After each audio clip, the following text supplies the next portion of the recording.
Hi, I'm Emily. And I'm Ellen. Welcome to Johnnie Bennie Campus News, CSB SJU's weekly news show filling you in with what's going on around campus. Tonight we will start off with Maddie as she looks at another student-run venture on campus. Thank you, Emily and Ellen. I'm Maddie reporting for Johnnie Bennie Campus News. Today I'm sitting down with Aaron Ryan Mosley, the manager of Clemens Perk. Thanks for joining us, Aaron. Yeah, of course. So how did you get involved in the Clemens Perk? So when I got back from abroad, I was studying abroad in Chile last fall. When I got back, I wanted a job on campus, so I just applied as a barista. So second semester junior year. And then last year's managers just encouraged me to apply for the position. So. Okay, awesome. Are you a part of any other organizations here on campus?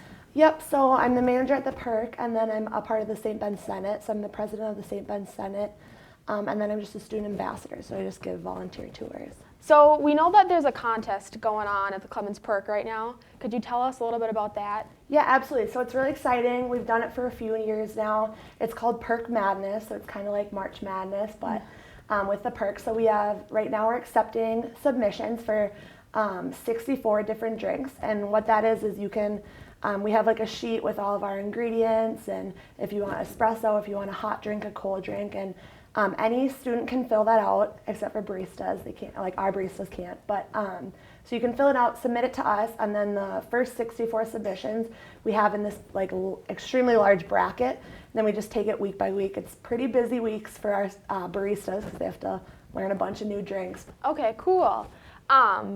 Is there a drink at Clemens Perk that's like the top drink that most people get, or not really?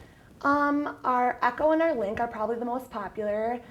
We just actually put on our new drink on our menu this afternoon at around 2:30, and it's the Golden Oreo Chiller. Ooh. And we put it on our menu board, and probably in the first 30 minutes we had like 6 people order it. So that sounds good. Yeah, it's really popular.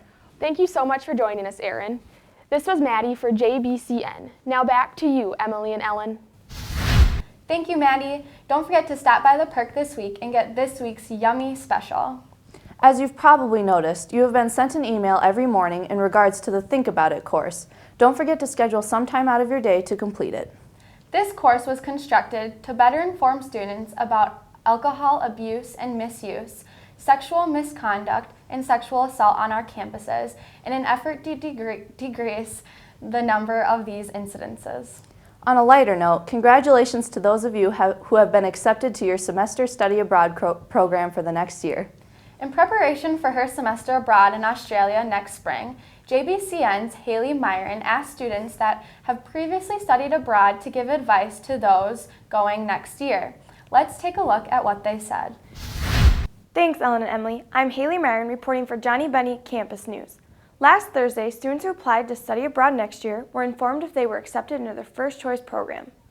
All of us here at JBCN would like to say congratulations to those students who have been accepted. I went out around campus this past week and sat down with students that studied abroad last year to ask them for quick tips on how to take advantage and make the most out of your study abroad trip. Let's see what they had to say. All right, one thing I recommend from study abroad is definitely to bring something to document yourself, whether it be a camera or a GoPro. Me personally, I brought a GoPro while I was abroad, and it helped a lot for showing my family back home what I was doing.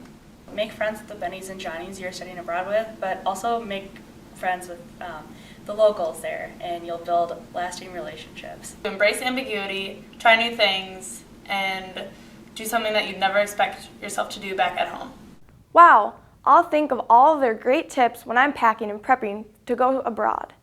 For those of you that maybe didn't get into your first choice program or have recently decided that you'd like to apply to go abroad next year, the application will reopen on January 25th, 2016 for second round consideration.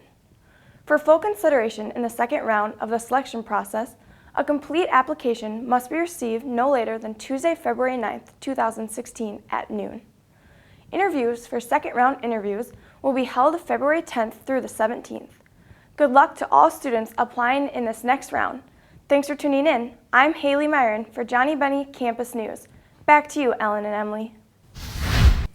Thanks, Haley, for those great tips, and congratulations once again on being accepted to attend the semester-long program in Australia. And now we'll finish off this week's episode with our reoccurring segment, 5 Things. 1. This semester's Bennie and Johnnie's Around the World photo contest submission has been extended to February 8th at midnight, so do not forget to share your photos and your experiences you had abroad with the rest of the school. 2. Valentine's Day is coming up fast. If you need a gift for your special someone, the bookstore has Valentine's Day packages for sale.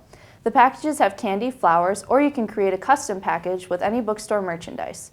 Pre-orders must be filled out by the end of the day on February 10th, and they provide free delivery to either bookstore. Visit the bookstore website to view the contents of the packages or to place an order. Stop by either of the bookstores for more information.